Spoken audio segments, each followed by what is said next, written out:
मैनपुरी में चाचा शिवपाल से मिले अखिलेश यादव। मैनपुरी लोकसभा उपचुनाव की रणनीति तय करने में जुटे चाचा शिवपाल। अखिलेश और चाचा शिवपाल की जोड़ी के आगे बढ़ सकती है बीजेपी की मुश्किलें।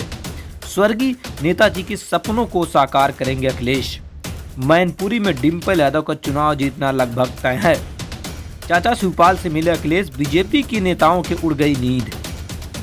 शिवपाल और अखिलेश मिलकर बीजेपी प्रत्याशी की हार तय करेंगे। मैनपुरी की जनता सच्ची श्रद्धांजलि देगी नेताजी को। नेताजी के सपनों को पूरा करेंगे अखिलेश यादव।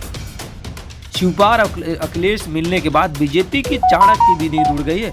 जिस तरीके से आपको बता दें कि मैनपुरी लोकसभा उपचुनाव को लेकर सभी पार्टियां अपनी अपनी जीत का दावा कर रहे हैं, लेकिन जैसे ही आपको बता दें कि चाचा शिवपाल से मिलने पहुंचे अखिलेश यादव तो बीजेपी की नेताओं की नींद उड़ गई है। जो बीजेपी के चाणक्य कहे जाते थे, अब उनकी भी मुश्किलें बढ़ गई हैं। चाहे आपको बता दें कि खुद इसकी जिम्मेदारी जो लोकसभा उपचुनाव की जो लड़ने की तैयारी कर रहे थे, जिस तरीके से उनकी भी नींद उड़ गई। जिस तरीके से चाचा शिवपाल और अखिलेश यादव जब एक साथ हुए, बीजेपी के कई नेताओं की नींद उड़ गई है। अब जिस तरीके से मैनपुरी की जनता फिर समाजवादी पार्टी के प्रत्याशी डिम्पल यादव को चुनाव जिताकर लोकसभा भेजेगी।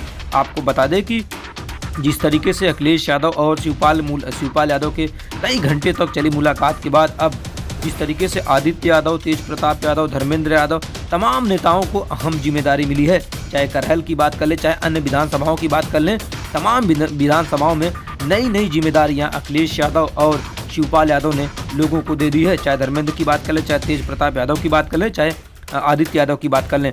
जिस तरीके से शिवपाल और अखिलेश एक होने के बाद बीजेपी के कई नेताओं की नींद उड़ गई है। यहाँ तक बीजेपी के प्रदेश अध्यक्ष हो और चाहे बीजेपी के चाणक्य कहे जाने वाले अमित शाह जो गृह मंत्री हैं, उनकी भी नींद उड़ गई। जिस तरीके से एक साथ होने के बाद अब जो राजनीतिक रसूख है वह दिखाई देने लगा, क्योंकि इसकी कयास पिछले कई दिनों से लगातार लगाए जा रहे थे और खुद इसकी बात स्वर्गीय नेताजी मुलायम सिंह ही कहा करते थे। चाचा शिवपाल और अखिलेश एक साथ रहें, एक पार्टी में रहें और एक साथ होकर प्रदेश में चुनाव लड़े, जिससे समाजवादी पार्टी की विचारधारा को आगे ले जाया जा सके और समाजवादी पार्टी को बेहतर मौका मिले और प्रदेश में सरकार बने। उसी को लेकर आज इस तरीके से लोकसभा उपचुनाव को लेकर अखिलेश और चाचा शिवपाल की कई घंटों तक मुलाकात के बाद अब चाणक्य कहे जाने वाले बीजेपी के जो चाणक्य थे उनकी भी नींद उड़ गई है। फिलहाल मैनपुरी की जनता इस बार फिर समाजवाद का परचम फिर लहराएगी, क्योंकि जिस तरीके से पिछले कई सालों से समाजवादी पार्टी सीट पर अपना दबदबा कायम रखी हुई है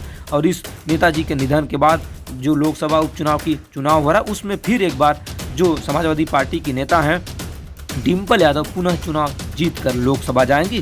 फिलहाल चाचा शिवपाल और अखिलेश यादव की मुलाकात के बाद बीजेपी के प्रदेश अध्यक्ष तमाम बड़े नेताओं की नींद पुनः एक बार उड़ चुकी है।